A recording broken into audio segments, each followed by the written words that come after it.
My husband came up with the title. I like to think of myself as the funny one, but he came up with the cool title. So he's also the one who told me not to write out my speech and just to go by the pictures. So we'll see how that works. I have spent 3 seasons on the ice, and I'm a PA, a physician assistant, and I also have a degree in public health, and I'm going to talk about sort of the logistics, what that picture looks like, and give you a view of what the world looks like through a medical provider's eyes in remote areas. And I'm so pleased to be here. It's so inspiring. I mean, Antarctica is such an incredible continent. The people that go down there are amazing, and the science that happens down there is so fascinating. And so I'm super happy to be here. As I said, I've been a PA, a physician assistant, since 2004, and I specialize in remote and rural medicine. So that means I practice family practice, urgent care, and emergency medicine. Currently I have licenses in Alaska, Wyoming, and Idaho. And then when I'm lucky, I get to come down and work in Antarctica. I've spent 3 seasons. My very first season, my husband made this beautiful, he works with welding and plasma cutters, and cut out this beautiful Antarctic map. He went through a lot of thought processes, whether he should include just the ice or the land mass, and this is what he decided. So there's my first season was at WAIS Divide, 2011, and WAIS is an ice drilling camp. And as you'll see through the talk, I sort of look at places as like what can kill you there, or what can harm you or make you sick there. And the sort of themes I'll be talking about in this talk are hot versus cold, which is really important in Antarctica. Also common versus critical, and then ways that you have to improv in Antarctica to successfully practice medicine. And then I had a long break, and then in 2017 and 18, I was lucky enough to go to Shackleton Camp. And then last season I was, and so at Shackleton, we were basically an airport. There were 2 helicopters and a twin otter, and then geologists, paleobotanists, and paleontologists out there. And then SALSA last year was a hot water drill, and they drilled through the ice sheet down into a subglacial lake. And then so the little blue lines are from the sticker to the actual spot where we were. Like everyone else prior to arrival, I have to PQ or physically qualify. For those of you who haven't been to Antarctica, you don't get any special breaks because you're a medical person. And then there is, in the medical field, there is an orientation in August, which I've never been able to make due to work conflicts, but that's a great place to meet the other healthcare providers, because you're on your own as a provider out in a field camp. So it's nice to make connections with other healthcare providers. And then I don't have to pack my own equipment or medicines, but I do bring my own stethoscope. That's kind of a personal thing that we're really picky about. And then I make sure I have a headlamp, because even though when I'm there, it's light, it's still really frustrating as a provider to not be able to see, so my own headlamp. And then you don't have internet access, and I don't want to break anybody's hearts or ruin any fantasies of what your healthcare provider is, but the internet is a big part of delivering medical care these days. And since you don't have access to medical care, you have access to medical care. Since you don't have access to internet, there's certain resources and references. One of the things I've learned in practicing emergency medicine is that if you have a critical patient and there's certain things that need to happen, and pilots do this, and we do this in many different fields, is having a checklist. So I have lots of little algorithm cards that help you during those stressful thinking times of critical care. So those are the big things that I pack. Plus lots of red colors. I like red colors. And then, like everyone else, I go to Christchurch. I've appreciated all the peeing, especially as a medical person, because I deal a lot with poop and pee. And my course in Christchurch is the same as other people's. And I was lucky enough, the very first time that I went down, that someone told me, hey, since you're going to a field camp, make sure you get the Carhartts rather than the nylon pants, and then get the FTX boots rather than the bunny boots, just because they're a little bit better for field camp work. And as you'll see, I did a lot of other things besides practicing medicine. And as I forgot to mention earlier, I also have a public health degree, so I'm and public health is very important in Antarctica, even as the healthcare provider. And so I love that they have this at the International Antarctic Center, this promo for breast cancer screening. So I think that's fabulous. And then, like anyone else, I've spent plenty of time trying to get to the ice. Last year was the worst year. A couple boomerangs, a couple getting on the plane, an hour later get off the plane. I think I made it the 5th time. So weather is really important, and that sort of really colors a medical provider's world, because if you have a patient who's very sick or very injured, weather can be a huge factor in your decision-making process and also the course of the patient's treatment. Once I get to McMurdo, my main job there is to get all my supplies organized and inventoried, get the medications all organized. I go to the laundry and get sheets and pillows for the medical tent bed, and attend all the orientations and happy camper and all that kind of stuff. And then a big part of my McMurdo experience is hanging out at the clinic and getting to know the medical providers there. And hopefully nobody has to deal much with medical. I mean, they're lovely, but yeah, hopefully everyone's super healthy. And but there's both a military component and a civilian component. And it's important to make contact with those people and get to know them, because they're your support. And if a medevac is to happen, some of those people will be flying out to the field camp. And it's a crazy feeling as a field camp provider when you get to the field camp and that plane flies away and you realize it's all on you. That's a pretty, it's a heavy feeling. And so it's a good feeling to know that there's people in McMurdo that can help you out. Most of the time I fly to field camps on Hercs, but one year I did get to go on my own personal twin otter flight. I felt like a princess, me and all my gear. One of my things that people tease me about is one of my nicknames is She Flies Heavy, because when I fly somewhere, I fly with all my medical gear, and it's thousands of pounds of gear. And it is all medical equipment. And so this is stuff that can't freeze because it's literally life-saving equipment. And so you don't want to run the risk of,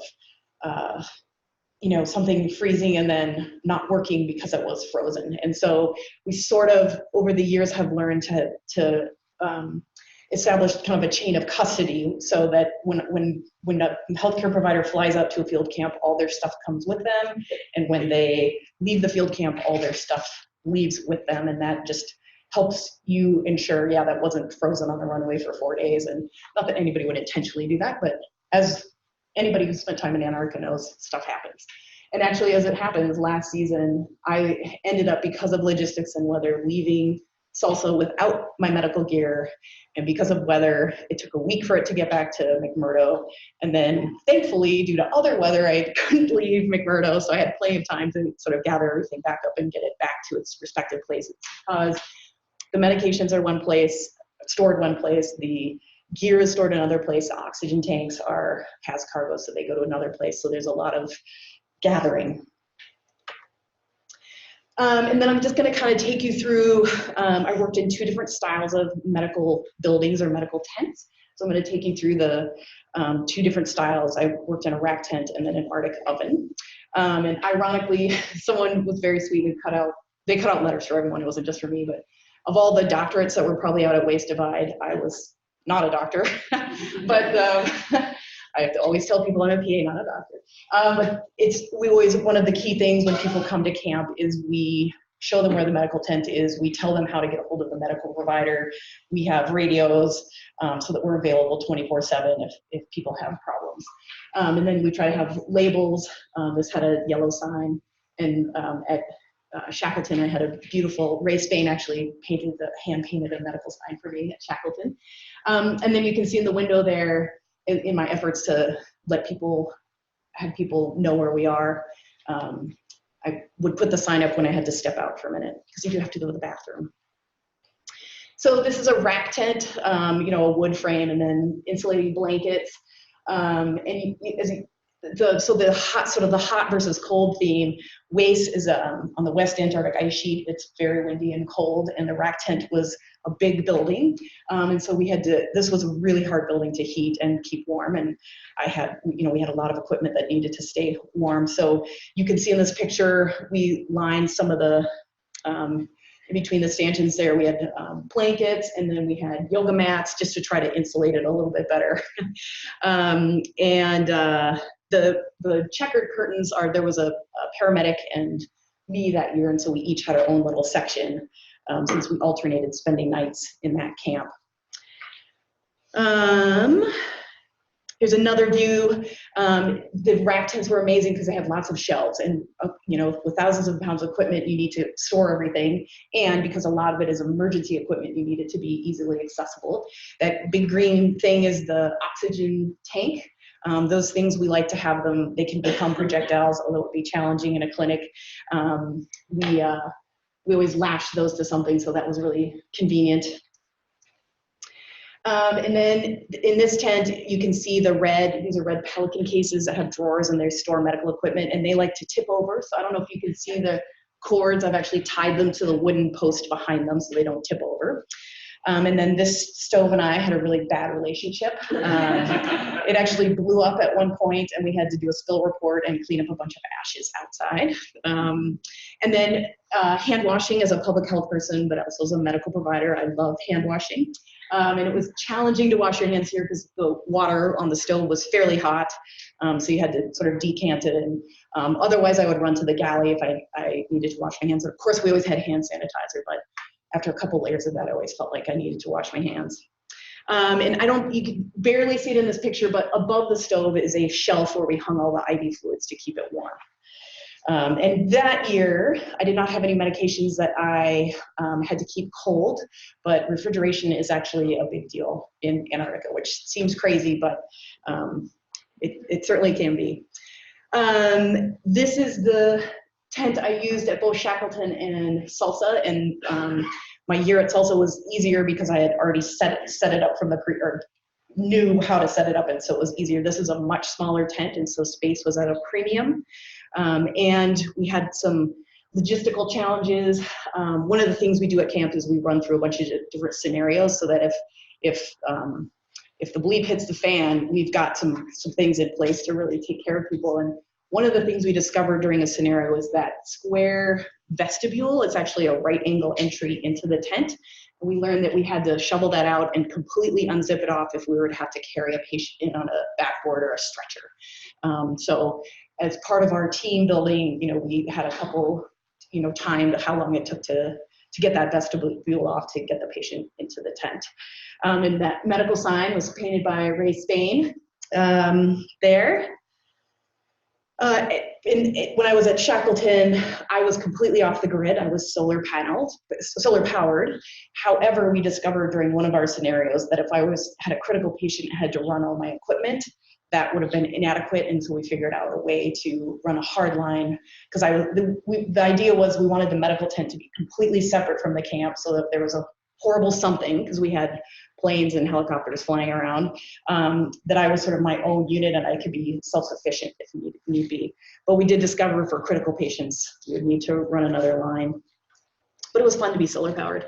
And because space was such a premium, I did store some things outside that the search and rescue team, the first responders would need. So that's a black box that's storing oxygen and a backboard, and then an orange bag containing some other medical supplies that people could reach pretty quickly.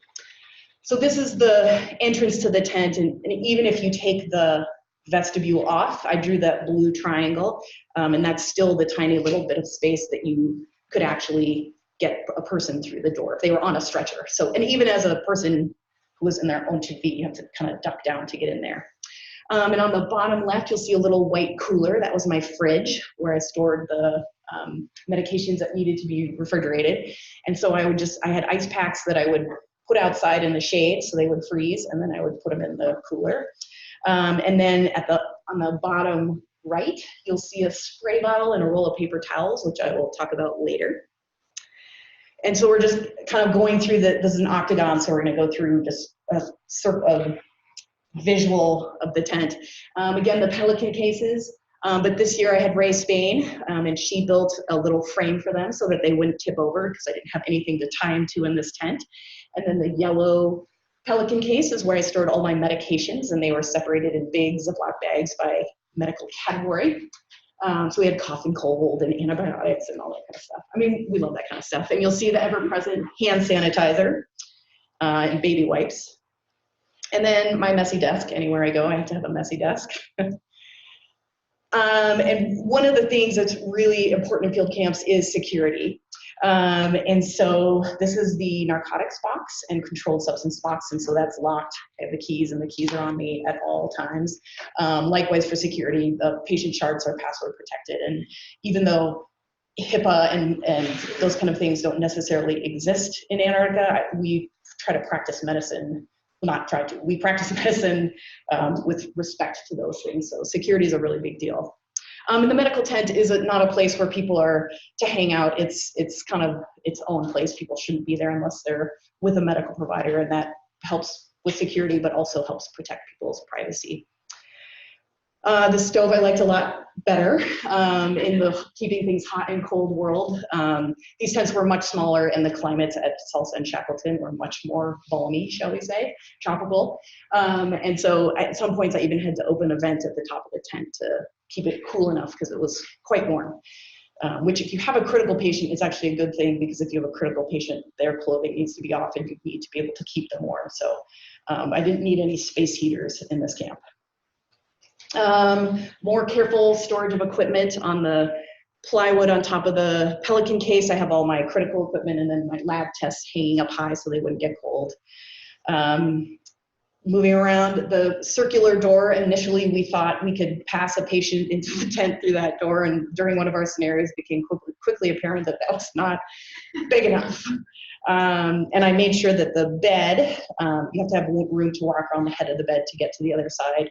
Also for some procedures, you need access to the patient's head, so that's pretty important for critical stuff.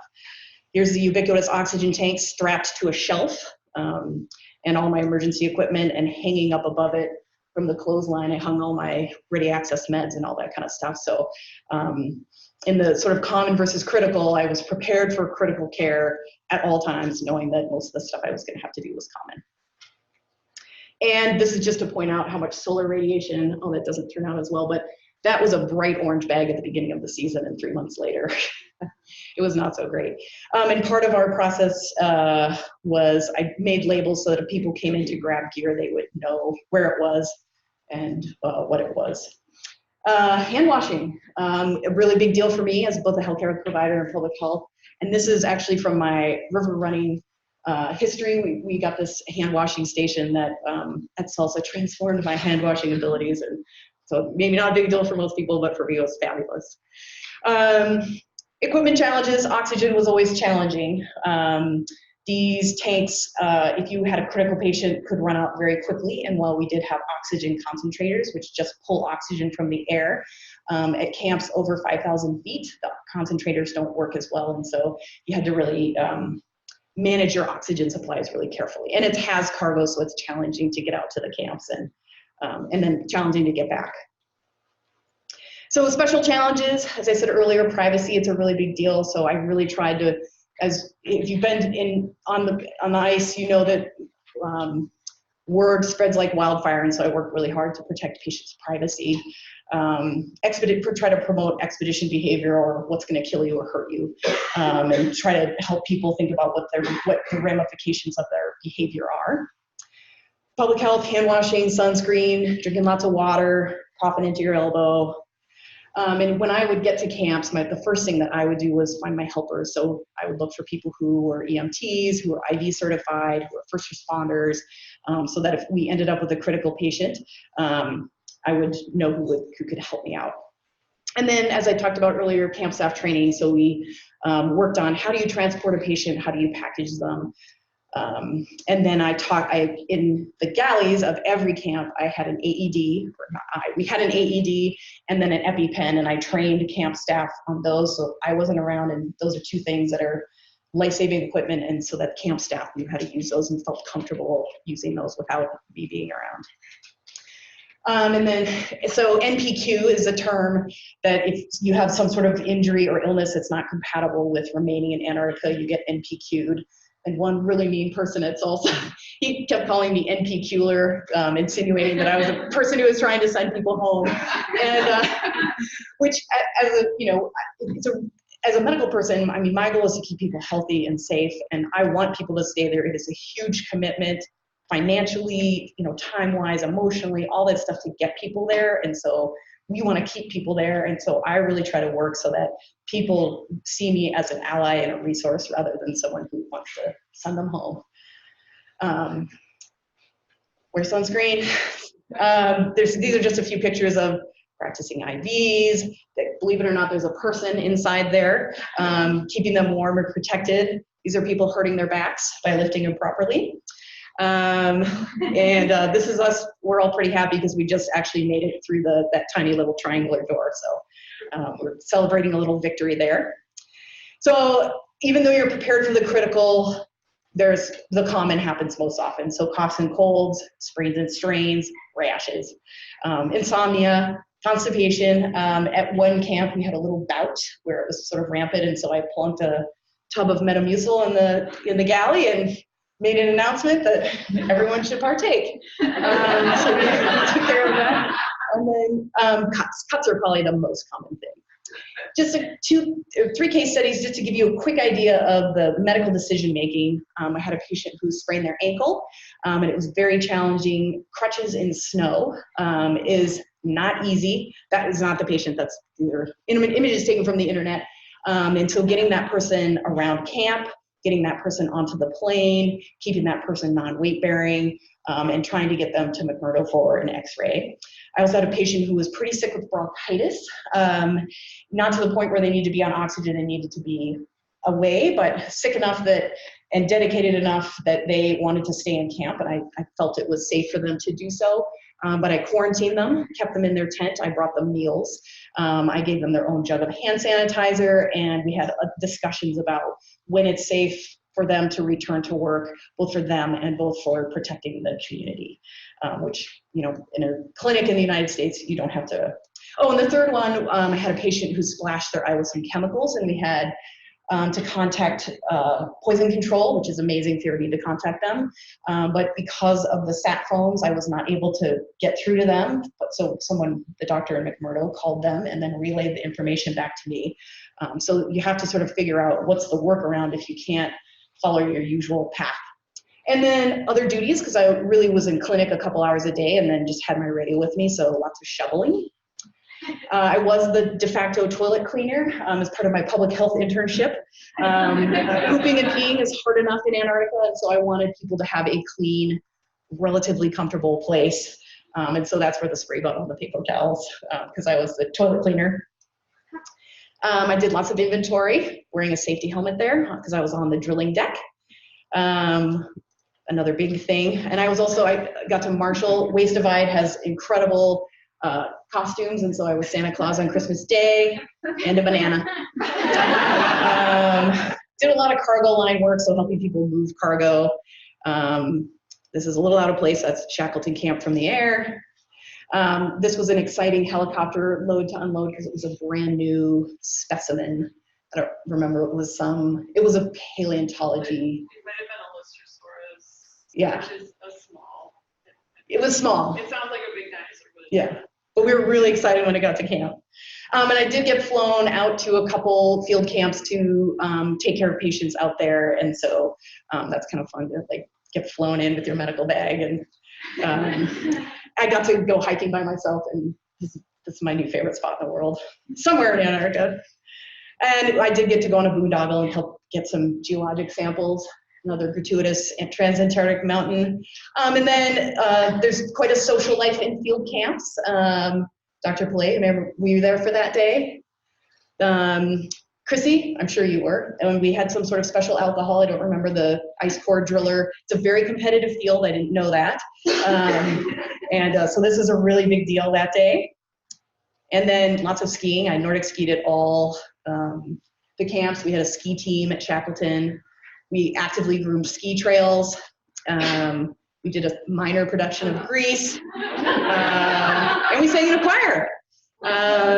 So that's my gratuitous helicopter picture, and that's it. Thank you for your time.